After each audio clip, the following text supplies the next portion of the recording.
Hola, buenas tardes, auditorio de Plenilunea. Gracias por estar pendiente, por escucharnos y por acompañarnos en esta transmisión de Facebook Live, que como todos los martes y jueves de Plenilunea te acompaña. Tenemos a un médico especialista en esta temporada de COVID, siempre relacionada con lo que estamos viviendo, pero finalmente, aunque a veces ya no quisiéramos hablar de eso, hay mucha necesidad de conocimiento, de saber cómo abordar las cosas, lo que nos está pasando, de no contagiarnos, de cuidarnos y de adaptarnos a esta nueva realidad que nos toca vivir. Apenas la Organización Panamericana de la Salud acaba de informar y publicamos una nota en Plenilunea en nuestro sitio, que nos vayamos haciendo a la idea de que este virus, esta epidemia va para largo, que al menos unos 2 años tenemos que adaptarnos a vivir con este riesgo de contagio, y que pues las autoridades también nos ayuden, que ayuden a la población para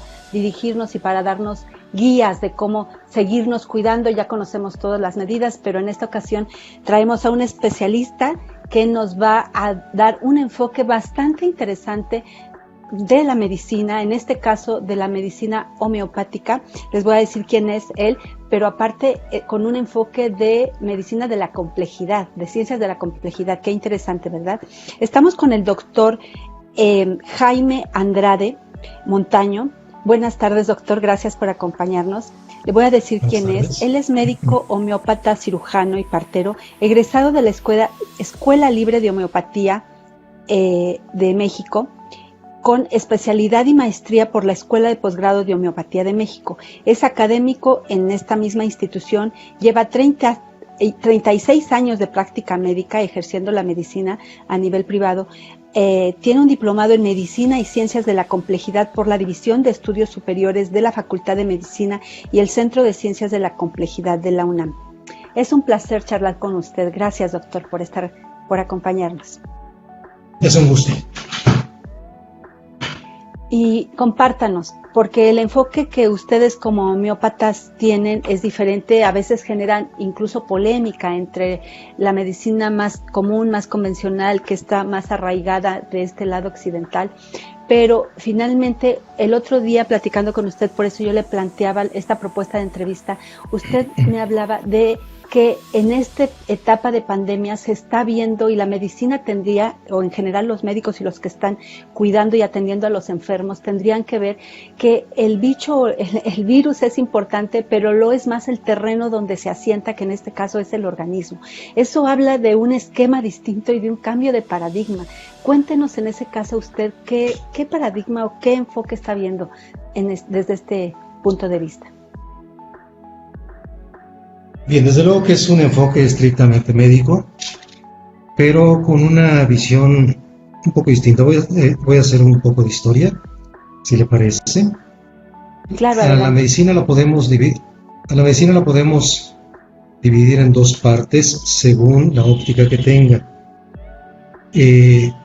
Basados en el paradigma científico lineal y reduccionista, en donde un problema puede dividirse en partes más simples, más pequeñas para estudiarse mejor. Es como tradicionalmente se ha establecido el método científico de medicina. Y entonces es así como surgen las especialidades médicas. Una persona a veces requiere que participen varios médicos para poder encontrar la solución a su problema de salud.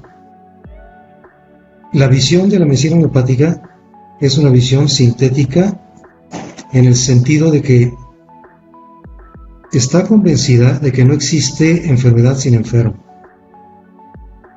de que la enfermedad solamente es un calificativo del sustantivo hombre. Estamos enfermos cuando somos diferentes a como habitualmente somos. Bueno, todo esto tiene una serie de antecedentes que, si gustan, lo podemos profundizar un poco más. A lo que quiero llegar, puedo mencionar una anécdota. En el siglo XIX, segunda parte del siglo XIX, hubo 2 científicos franceses que hicieron aportes extraordinarios a la medicina. Claude Bernard, por un lado, y por el otro lado, el descubridor, nada menos que el descubridor de la vacuna contra la rabia, Luis Pasteur. Bueno, sí, estaba buscando un dato. Luis Pasteur, precisamente. Luis Pasteur había establecido que es el germen el responsable de las enfermedades.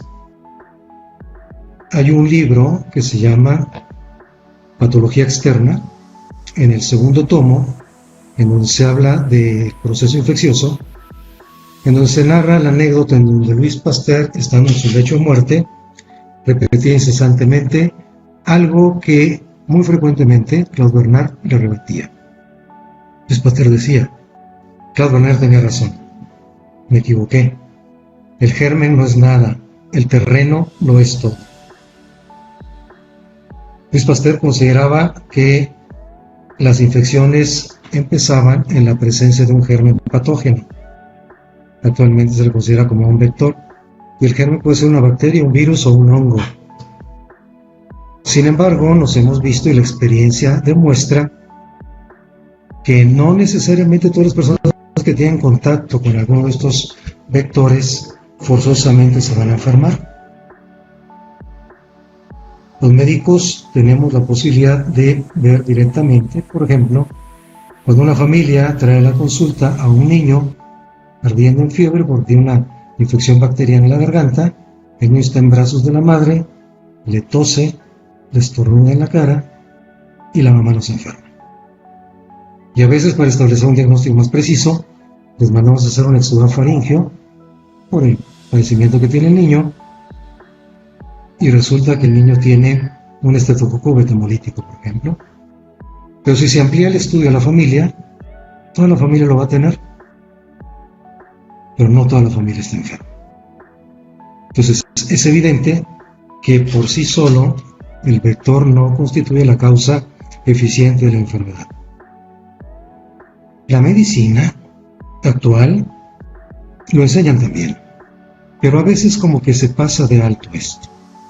Sabemos que para que haya una enfermedad parasitaria o infecciosa, se requiere que participen simultáneamente tres factores. El agente causal, puede ser el virus, hongo o bacteria; el terreno predisponente, un organismo debilitado con una respuesta adaptativa, una respuesta inmunológica debilitada; y un factor desencadenante. Si están los tres elementos, se va a dar el proceso enfermante. Si falta alguno de los tres, no importa cuál, sencillamente no hay enfermedad. En esto podemos identificar que hay elementos que son determinantes y hay otros que son coadyuvantes. El factor determinante es la respuesta adaptativa que tiene el organismo. Si el organismo responde adecuadamente ante la agresión, sencillamente no se va a presentar el cuadro patológico. Bien, en ese sentido, cuando la homeopatía surge en 1810, la propuesta médica que hace está basada en una postura totalmente antropocéntrica. Es el hombre el objeto de la medicina homeopática. Nosotros consideramos que a cada forma de ser le corresponde ineludiblemente una forma de padecer. Y cuando digo forma de ser, estoy incluyendo hábitos dietéticos y higiénicos y elementos que en la actualidad tienen una importancia mayúscula, como son la forma de vida. Incluso esto trasciende tanto que ya algunos conceptos que antes se manejaban como inamovibles, como la herencia, el factor genético, ya tiene por ahí un complemento. Hay una nueva ciencia que es la epigenética. Sí. Ay, qué interesante. Ahorita nos sigue hablando de la epigenética. No, nada más, sí. Es un tema de producción. Si gusta no acercarse tanto a la pantalla para que lo veamos todo, porque si no luego nada más le vemos los ojos. Sí, mejor, para tenerlo más apreciado y mejor. Correcto. ¿Así está doctor, bien? Sí, de hecho, si baja un poquito nada más su pantalla, digo, la dobla un poquito para que no tenga tanto aire arriba. Perfecto. Sí, disculpen a nuestro auditorio. Así está. No excelente. Pero más vale, para que sea más cómodo para usted y para todos. Es que de lo que está hablando me lleva a preguntarle esto. A ver, Sí, en efecto, en los términos que usted lo menciona, los hábitos y el estilo de vida es vital, ¿no? Y ante esta epidemia, en México estamos viendo muy claramente que las personas más afectadas, o el mayor tasa de mortalidad está siendo no en las personas mayores o en los ancianos, como estaba sucediendo en Europa o en otros países. Aquí el mayor número de personas que muere por COVID son personas con diabetes, con hipertensión arterial y con obesidad. De alguna manera me lleva a lo que usted está diciendo, o sea, tiene mucho que ver con nuestros hábitos de vida y el tipo de organismo que en general, o que una proporción alta de mexicanos tiene, y cómo le está atacando este virus. ¿A eso se refiere? Sí, desde luego. Desde luego, contamos los seres humanos desde que aparecimos en la Tierra con unos elementos que se conocen como sistemas adaptativos complejos, que es la respuesta adaptativa a las condiciones que pudieran ser agresivas y atentar contra la vida. Pero estos sistemas adaptativos requieren condiciones adecuadas de nutrición, de descanso, de higiene. Si esta respuesta adaptativa es lo suficientemente eficiente, nos va a permitir afrontar cualquier eventualidad, y no solamente la relacionada con los microorganismos patógenos. El ser humano apareció hace mucho tiempo y tuvo que enfrentarse a situaciones de glaciación por años, y aquí estamos. Épocas de sequía, hambruna, y aquí estamos. Pero cuando esto se desequilibra, entonces la respuesta adaptativa es deficiente, es ineficiente, ya no alcanza para mantener la homeostasis. La homeostasis es el esfuerzo que el organismo hace para mantener un estado de equilibrio, que lo podemos asemejar con un estado de salud. Pero si hay debilidad, si hay desnutrición, si hay deficiencias en muchos aspectos que van a debilitar el organismo, seremos fácil presa de los microorganismos, que por otro lado han estado presentes siempre y seguirán presentes. Cuando usted comenzó esta plática, comentaba que se hacía la advertencia que teníamos que ir acostumbrándonos, porque es muy probable que este virus estuviera presente durante varios años. Seguramente este y todos los demás llegan para quedarse, ¿verdad? Llegan para quedarse, pero no es algo que no debería asustarnos. Aquí voy a adelantar pues estamos un poco asustados. algo que usted comentó. Bueno, quiero hacer este comentario. La ciencia de la complejidad es una herramienta matemática moderna que surge a mediados del siglo pasado y que da solución a respuestas antes muy difíciles de obtener, porque teníamos la visión reduccionista de partir las cosas en elementos sencillos, y entonces perdíamos de vista al elemento global y completo. Por ejemplo, en medicina aprendemos a estudiar en la anatomía los huesos, la parte ósea, pero nunca hemos visto solamente los huesos caminando. Los huesos necesitan músculos, y necesitan nervios y tendones. Día de Muertos en las caricaturas, en las solamente, exactamente. Entonces el ser humano se tiene que ver en conjunto, en todos sus órganos, en todos sus elementos, pero no solamente en eso, sino también en la relación que guarda con el medio externo. Y comento esto porque hay un detalle muy interesante. Las ciencias de la complejidad, que empiezan la profesión de físicos y matemáticos de muy alto nivel, nos enseñan a ver con una visión que los médicos no tenemos, empezando por el gusto hacia las matemáticas. ¿El gusto hacia qué? Entonces, sean las matemáticas y hacia la física. Muchos médicos no les gustan las matemáticas. Algunos alumnos me han dicho, no, doctor. Algunos alumnos me dicen, doctor, yo me metí a estudiar arquitectura o medicina para no estudiar matemáticas. Bueno, el caso es este. Está demostrado que una persona como usted y como yo tendremos aproximadamente 60 billones de células. 60 millones es una cantidad muy grande. 60 millones de millones. Pero, no, sí, exactamente. Pero cuando teníamos 4 meses de edad, éramos bebés y tomábamos solamente pecho, ya teníamos dentro de nuestro organismo, especialmente, solamente en el tracto digestivo, de la boca al ano, 3 trillones de bacterias. ¿Tenemos más bacterias que células propias? Infinitamente más. O sea, somos más bacterias que células. Esto que estoy mencionando tengo que ampliarlo para que no quede duda. Estas bacterias se llaman saprófitas y son las que nos sirven para poder asimilar nutrientes, estructurarlos, procesarlos y poderlos incorporar al organismo.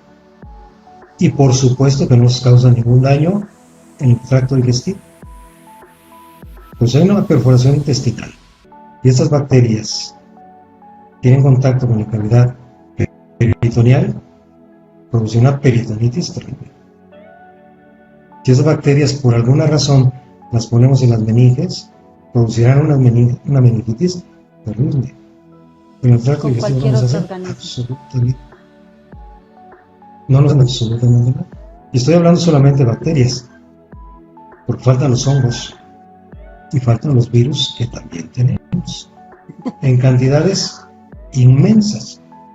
Pero ¿qué es lo que ha pasado? Hemos establecido una relación,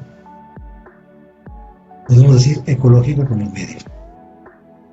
Cuando se rompe ese equilibrio, somos incapaces de responder biológicamente ante una agresión que puede ser nueva o puede estar generada por las condiciones ambientales como eran las guerras, las hambrunas, o en este caso está participando de una manera muy notable el estrés, el miedo. Uno de los mayores inmunosupresores es el estrés. Entonces tenemos miedo de enfermarnos y esto favorece que nos llegue la enfermedad. Bien, entonces la visión homeopática. Entonces usted a nuestro auditorio, digamos, porque dices que no hay que asustarnos, pero finalmente es un bicho que mata. O sea, digamos, quizá la letalidad no es tan alta como la viruela, como el sarampión o como otros que en otra época sí fueron muy letales, pero pues el 10 al 20% de uno de los contagiados muere, ¿no? Entonces es elevado. O no se conoce, es muy nuevo también, entonces sí nos da temor, digamos, los nervios y el estrés y la ansiedad no es gratuita de que nos digan quédense en casa y esto, y que este bicho esté durante años, que aprendamos cómo vamos a aprender a convivir con este bicho, o sea, nos vamos a ir adaptando. ¿Usted cómo lo vislumbra? ¿Qué augura? Bien, desde un principio nos han dado una información bastante válida, bastante cierta. Tal vez no hemos tenido el tiempo de procesar esa información y adaptarla a nuestras condiciones de vida. Nos han dicho que algunas de las personas contagiadas no se enterarán, un gran número. A algunos otros les dará síntomas ligeros. En otro tipo de personas los síntomas serán mayores. En otros los síntomas serán graves. Y en otro grupo de personas será mortal la enfermedad. ¿Qué hacer para mantenernos en los primeros grupos de personas, en los cuales no nos enteremos siquiera, o que los efectos del padecimiento sean leves? En primer lugar, fijarnos en estas magnitudes que nos están dando y no en el otro extremo. A ver, usted dice un 10% está falleciendo. Sí, es una forma de verlo. ¿Cuándo menos? Otra forma de verlo es que un 90% no. Claro. Pero uno no sabe de qué lado está. O sea, no sabemos de qué lado vamos a estar cuando nos contagiemos. No lo sabemos, pero podemos acercarnos un poco a ese conocimiento. Volviendo a los buenos hábitos alimenticios. Eso es fundamental. Yo aquí sí voy a decir algo que me parece importante y lo comento mucho con los pacientes. Considero que los gobiernos de todo el mundo deberían invertir más dinero en mejorar las condiciones socioeconómicas del ser humano, de su población, más que invertir en la salud. Que invertir en la salud es muy importante, pero si invertimos en la prevención de la salud, vamos a requerir menos recursos en el área de salud. Mejorando las condiciones higiénico-dietéticas de las naciones o de las familias en la medida de sus posibilidades, y no crea que es tan difícil. Lamentablemente se consumen muchos alimentos que tienen un costo y que no son nutritivos, que la publicidad los lanza y que a veces sustituye un gansito por un plátano, se sustituye un producto de este tipo por algún alimento que el organismo lo requiere y que le va a ser de utilidad. Ahora llama la atención cómo es que tenemos esta epidemia realmente de obesidad, especialmente en niños, y muy directamente en nuestro país, en México. Entonces, y esa realidad no va a cambiar de un día para otro. No va a cambiar. No va a cambiar tan fácilmente. Va a ser costosa, pero va a ser la mejor inversión que podemos hacer. Crear una población sana. Generar hijos sanos, tener hijos sanos, que se viva en condiciones, en buenas condiciones higiénicas, que haya unos buenos hábitos dietéticos. Y bueno, eso nos va a brindar las posibilidades de enfrentar un medio en donde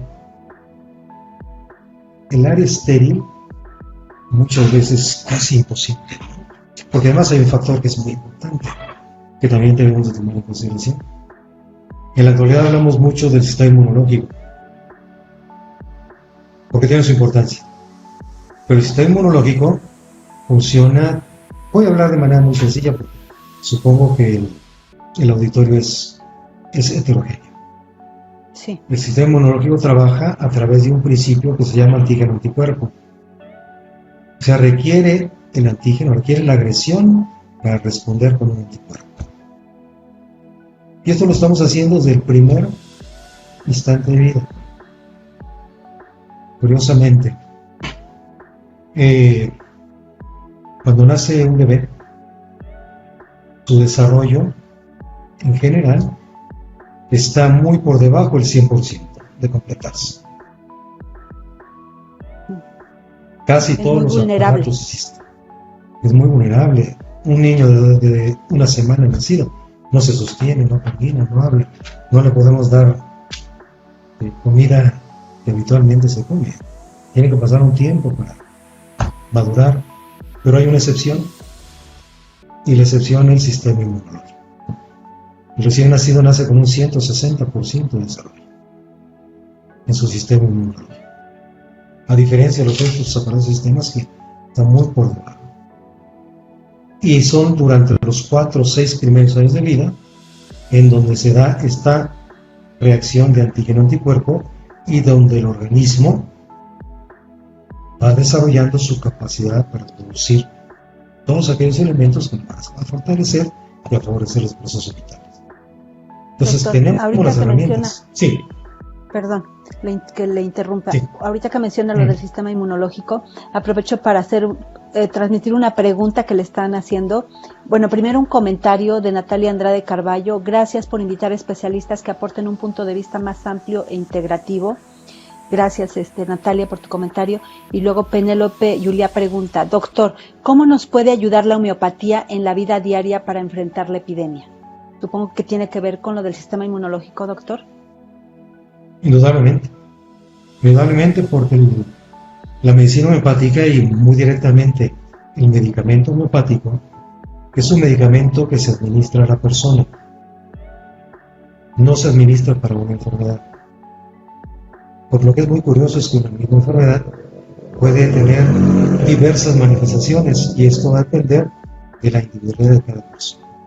Lo vemos, no nos alejemos mucho del coronavirus. A alguno le producirá un catarrito y a uno una neumonía. Y si hay 2 manifestaciones diferentes, en homeopatía hacemos 2 prescripciones diferentes. O sea que cada paciente requerirá su medicamento individualizado, independientemente de cuál sea el nombre de la patología que está cursando. ¿A ti, doctor, ya te llegó algún paciente con COVID? Sí. Bueno, a todos los he visto por videollamada. Y todos confirmados. y no a todos les he dado el mismo tratamiento. ¿Pero los has atendido con homeopatía? Absolutamente, absolutamente. ¿Y han salido con homeopatía? Han salido y han salido relativamente rápido. La gran ventaja es que son personas tratadas anteriormente con homeopatía. Son personas que tendrán adultos, por ejemplo. Los adultos que he visto, bueno, hay tres excepciones. Pacientes que vi por primera vez y que nunca se habían tratado con homeopatía.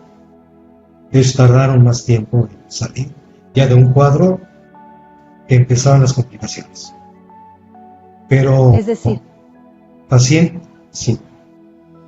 Perdona, no, es decir, sí, por ejemplo, pero el problema cuando llega a un caso grave, ahí cómo resolverlo. Digo, ya cuando es caso grave y que sí se requiere meterlo a intubación y todo eso, ya no hay mucho que hacer con homeopatía. ¿Pues sí? Bueno, afortunadamente no he tenido ninguno de esos casos porque no han llegado hasta allá. O sea, no el punto es pararlos antes de que avancen hasta más complicados. Es pararlos antes, exactamente. Así podemos evitar la complicación y con todas sus consecuencias. Es muy difícil, que no es imposible, hacer un tratamiento general en contra del COVID. Porque la base homeopática el tratamiento se fundamenta en el conocimiento del enfermo, cómo reacciona, cómo se manifiesta en su reacción. No es lo mismo tener una tos que me produce un cosquilleo, que se me agrava por el movimiento y que me produce expectoraciones turbulentas, que tener una tos que me produce sensación de cortadas en la garganta, que genera expectoraciones amarillentas y sanguinolentas. Esos son dos cuadros clínicos totalmente diferentes y por lo tanto requerirán dos tratamientos diferentes. No es lo mismo tener un paciente con 40 de temperatura, 40 grados de temperatura, que otro con 38,5, ¿no? Y que uno tiene sed y que otro no tiene sed. Si nos vamos por el nombre, todo sería lo mismo. ¿Por el nombre de qué? De la patología. Un cuadro de COVID. Pero si nos vamos por la clínica, por el conocimiento, el reconocimiento de las manifestaciones patológicas que tiene cada paciente en particular, tendremos una variedad muy amplia de sus manifestaciones y por lo tanto en enfermedades, entre comillas. Y por lo tanto requerirán tratamientos diferentes. Sí. Claro. Y con la homeopatía, ¿hay forma de usarla preventivamente ahorita ante este virus? Digamos, alguien que no se ha enfermado y que hay forma de tener tratamiento preventivo con chochitos y gotitas como le decimos a la homeopatía. Mis pacientes, digo, son glóbulos homeopáticos porque chochitos son los viejitos como yo. Bien, sí, a través de un tratamiento. Otra vez te estás acercando, doctor. Perdóname. Bien, sí, no, está bien, gracias. Sí, desde luego. Debo comentar que hemos formado un grupo de médicos homeópatas, un grupo nacional, que está tomando la experiencia de otros lugares. Hay países donde la homeopatía está muy difundida, países como la India. En México la homeopatía es oficial, una práctica médica oficialmente reconocida, con escuelas médicas reconocidas como una profesión médica desde finales del siglo antepasado, 1912, 1889. Pero en países como la India está muy ampliamente distribuido la aceptación de la homeopatía. Y nos han llegado reportes a través de compañeros médicos, asociaciones médicas, de cómo se han manejado allá esta epidemia. Un tratamiento homeopático orientado a la prevención, tomando en consideración los síntomas más relevantes de la epidemia, en este caso, no del enfermo.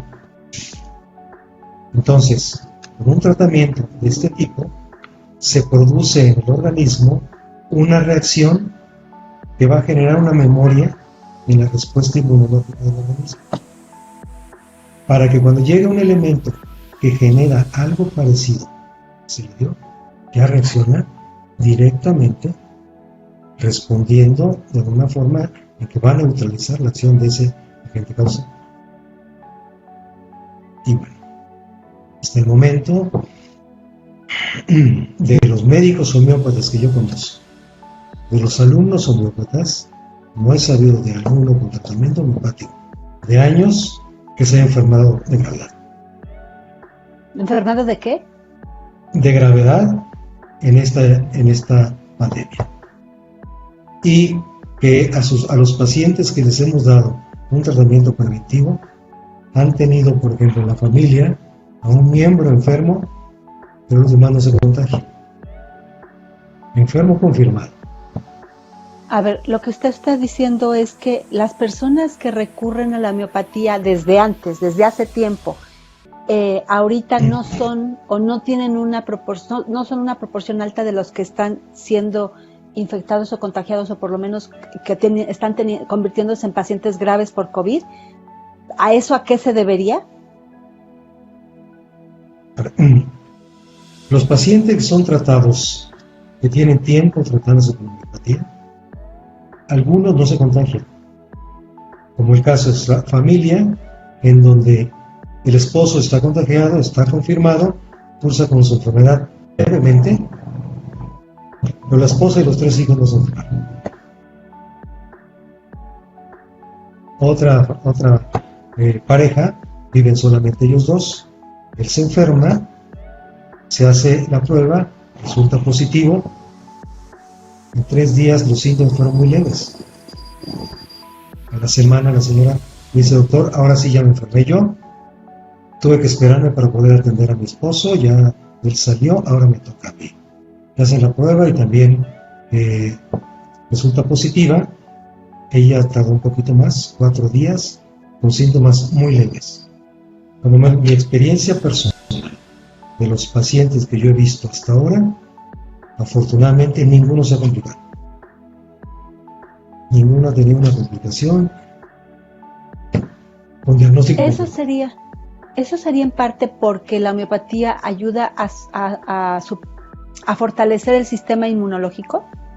¿Sería una teoría? Mire, no solamente el sistema inmunológico. El medicamento homeopático actúa sistémicamente. Por ejemplo, ¿qué es lo que nos mantiene en salud?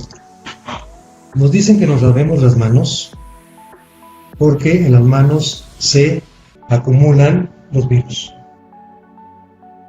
Entonces, por las manos no penetra el virus. De alguna manera es una protección. Puede ser un vehículo para que después, si nos tocamos los ojos o alguna mucosa, por ahí penetre el virus. Pero la piel es una protección. Como también una respuesta del organismo es la fiebre. En fin, es toda una gama de respuestas que tiene el organismo. Insisto que ahora se llama respuesta adaptativa compleja, para evitar la enfermedad y una vez que se instala esta, superarla lo más pronto posible. El medicamento homeopático favorece esa respuesta adaptativa completa, porque actúa, insisto, sistémicamente. Sí. ¿Qué son los síntomas para nosotros? Sí. Sí, dígame. Le voy a seguir comentando preguntas y comentarios que llegan del público. Gabriela Peña, buenas tardes, doctor. ¿La homeopatía puede reforzar el sistema inmune? Bueno, de alguna manera lo está diciendo, pero aquí plantea otra pregunta en ese mismo sentido. Si es así, ¿cuál es su mecanismo de la homeopatía? Bien. Comentamos que el organismo tiene su funcionamiento propio. ¿Cuántas veces respiramos al día? ¿Cuántos latidos efectúa el corazón al día? No tenemos que estarlo vigilando. No tenemos que estar en un estado de salud dándole algo especial a los pulmones para que no se les pueda respirar. ¿Cuántos litros de sangre filtran los riñones? Eso ya lo traen las células del corazón, las células de los pulmones, las células de los riñones, con su código genético. Ya saben lo que tienen que hacer. Somos una maquinaria perfecta, ¿no? Decimos. Somos una maquinaria perfecta. Cuando alguna condición se da que perturbe esa perfección, el mecanismo sigue ahí, las instrucciones siguen ahí, pero ahora no puede hacer el trabajo, porque hay algo que lo está obstaculizando. El organismo tiene también mecanismos para su propia recuperación. Lo voy a hablar en términos de la ciencia de la complejidad y el análisis de los sistemas. Si visualizamos al ser humano como un sistema íntegro, completo, tendremos que reconocer que tiene las mismas propiedades de los sistemas vivos, de los sistemas complejos vivos. Voy a hablar solamente de 3, que se les llaman propiedades emergentes, que es la autoorganización. El organismo sabe cómo se organiza, cómo se acomoda. Los sistemas vivos se organizan de manera automática. Entonces está la autoorganización, la autoconservación y la autopoiesis. Es generar los elementos que los organismos van a necesitar. Si eso lo hace una célula, que es un sistema vivo muy elemental, un hiper mega super sistema como es el sistema humano, bueno, tiene esas 3 mismas propiedades y otras más que ya saben lo que tienen que hacer. El medicamento homeopático tiene un principio que se basa en el principio de similitud. Es semejante, el medicamento homeopático estimula a algo que es semejante, que encuentra semejante en el organismo. A través de esa acción se da un estímulo dinámico. Aquí quiero hacer la observación. No es un estímulo químico, dinámico. Hay quien dice energético.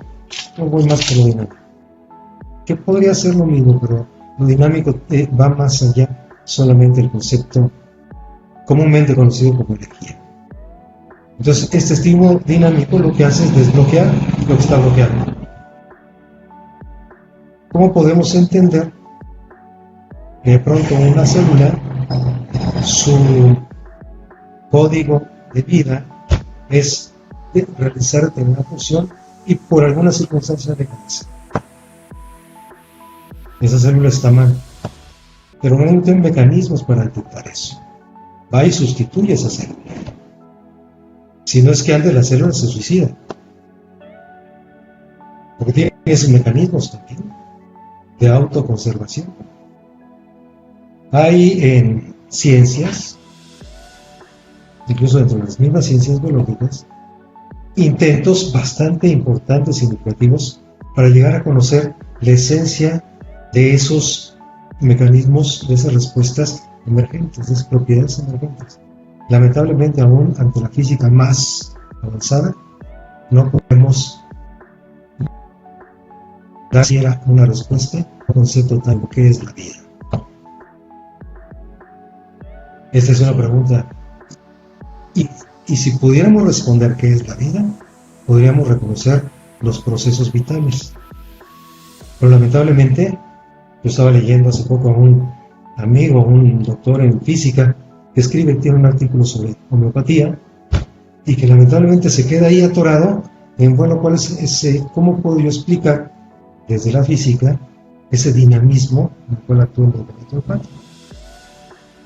Y leyendo a Parín también, el autor de El origen de la vida, en 1939 se hace exactamente la misma pregunta. No sabemos todavía, no podemos conocer todavía, pero el hecho que no los podamos explicar no nos lleva a negar algo que se está dando continuamente. Entonces, a la pregunta del medicamento homeopático, ¿qué hace para que el organismo sea más resistente ante las agresiones del medio, sean biológicas, químicas, de cualquier tipo? Bueno, a estimular esos sistemas adaptativos que ahí están. O sea, nosotros no sustituimos nada. Por ejemplo, en un problema de un padecimiento, algo tan sencillo como el ojo seco, es un problema de la glándula, falta de secreción. Nosotros no recetamos gotas para humedecer los ojos, sino damos un medicamento para que la misma glándula vuelva a producir las lágrimas necesarias para que se mantenga el ojo. Tenemos los elementos, solamente hace falta estimularlos de manera adecuada para que hagan lo que tienen que hacer. Sí. No sé si eso responde a la pregunta. Yo creo que sí, muy claro usted, ya es una concepción distinta de lo que la medicina en general, o la alópata que más usamos, o la usa o recurre la gente, es diferente, pero por eso justamente queríamos tener otra perspectiva, y por eso gracias por acompañarnos. Déjeme darle otra pregunta bastante interesante de Jorge Ugalde, que plantea: doctor, la concepción de la homeopatía es de que ven enfermos, no enfermedades, como usted dice. Esta concepción otorga posibilidades diferentes de tratamientos que la alopatía. Ante un virus como el COVID-19, desde su perspectiva, ¿cuál sistema tiene más posibilidades de darle al paciente una opción preventiva? Pensaría que se refiere a un sistema del cuerpo. Sí, estamos hablando de dos opciones médicas que pudieran dar una acción preventiva. La acción preventiva que se ofrece en la medicina convencional es a través de la vacunación preventiva, porque la gran mayoría de los fármacos que se manejan no son para prevenir, sino son para tratar ya el padecimiento establecido. Es difícil que una persona sana a consultar a algún médico y le den un tratamiento médico convencional para fortalecerse. Mucho tiempo se habló de las vitaminas. Bueno, ahí sí hay mucho que hablar con respecto a la vitamina, porque les comentaba que hice un diplomado en Ciencia de la Complejidad en la UNAM, en la Facultad de Medicina, y en la inauguración se habló de esa gran decepción que son las vitaminas comerciales. Las vitaminas que el ser humano necesita están en los alimentos y son naturales. ¿Cómo prevenir este padecimiento? ¿Con COVID? Bueno, cuando aparezca la vacuna probablemente. Con homeopatía, con un tratamiento que nosotros le llamamos constitucional. ¿Qué significa esto? Viene un paciente con distensión abdominal, dolor. Le han dicho que lo que tiene es una colitis nerviosa. ¿A qué tipo de médico ha estado consultando? Lo más probable es que sea un gastroenterólogo, porque las manifestaciones son intestinales. Pero cuando nos hablan de que es una colitis nerviosa, tenemos que identificar que hay un componente emocional. Y entonces, ¿qué respuesta nos va a dar el gastroenterólogo ante los problemas emocionales que yo puedo estar teniendo? Me va a referir con un psicólogo o con un psiquiatra. Entonces ya me está partiendo y en dos. Pero si tomamos en cuenta que el ser humano es un sistema, entonces no podemos desligar una cosa de la otra. Entonces el médico homeópata une los dos elementos, los dos componentes. Porque para nosotros los síntomas es la manifestación analógica que el organismo tiene de lo que le está pasando dentro. O sea, hace una analogía. Y es así como vemos una distensión abdominal, un dolor, una dificultad para dormir, alteraciones en el ánimo, dolores en las rodillas al caminar, en fin. Se toma el conjunto de síntomas que tiene el paciente, entonces se le da un tratamiento al paciente y el tratamiento actúa en todo el organismo. A ver, tal vez vamos a avanzar con esto. Para que todos nosotros naciéramos, mamá aportó un óvulo. El óvulo es la única célula del organismo de la mujer que no se reproduce por sí misma. El óvulo no puede producir otro. Papá aportó un espermatozoide que cumple con las mismas condiciones. Y cuando se une óvulo y espermatozoide, forman una sola célula.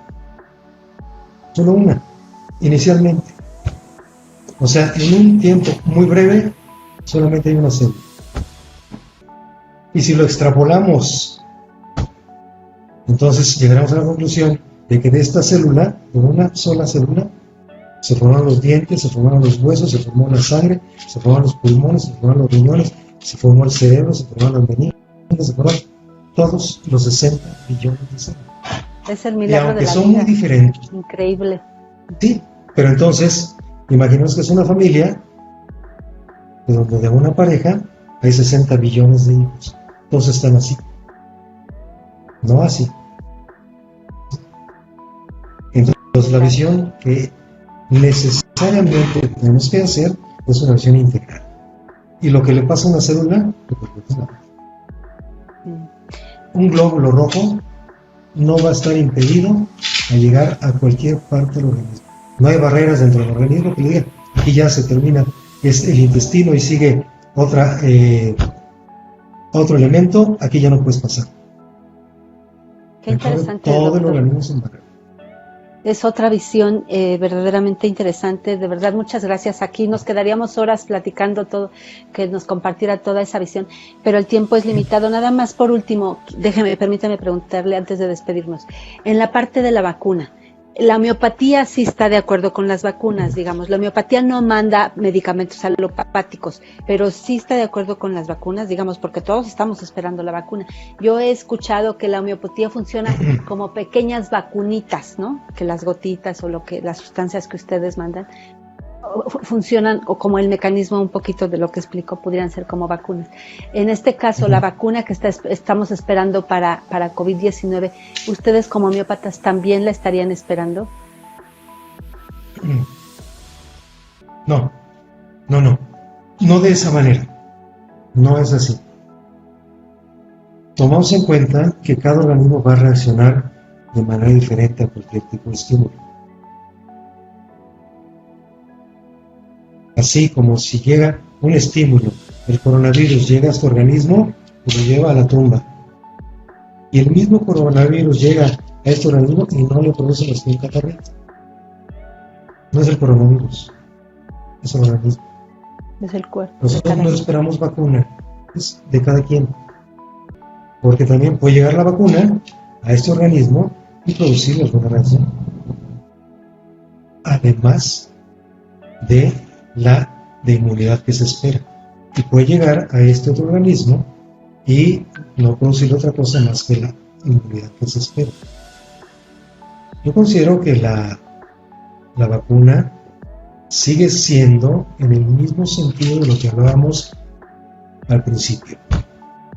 Tal vez sea más económico, más viable aplicar 50 millones de vacunas que mejorar las condiciones dietético-higiénicas de 50 millones de personas. Peor sería quedarte cruzado de brazos, por supuesto. Pero tal vez valdría la pena dirigir nuestra mirada en otra dirección.